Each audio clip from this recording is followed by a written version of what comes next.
মোবাইলের সংলগ্ন gas cylinder বিস্ফোরণ পুড়ে ছাই, সামগ্রিক জিনিসপত্র ক্ষতি প্রায় 50 লক্ষ টাকা।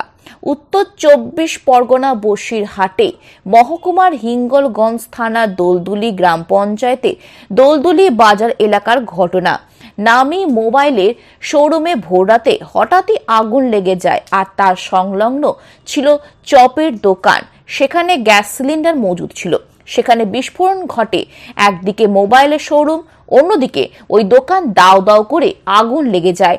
সমগ্র জিনিসপত্র পুড়ে ছাই হয়ে যায়। ঘটনাস্থলে একটি দমকলের ইঞ্জিন গেলেও তার আগে আগুন ছড়াতে শুরু করে। রাতের অন্ধকারে হওয়ায় রীতিমতো আতঙ্ক চাঞ্চল্য ছড়িয়েছে দোকানে।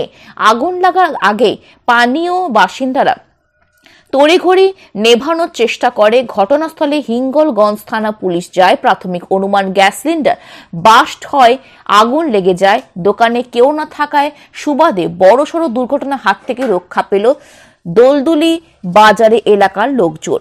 তদন্ত শুরু করেছে পুলিশের। পেছনে অন্তর ঘাটনা শর্ট সার্কিট না গ্যাস বিস্ফোরণ ঘটাতেই তদন্ত শুরু করেছে দমকল ও হিঙ্গলগঞ্জ থানা পুলিশ।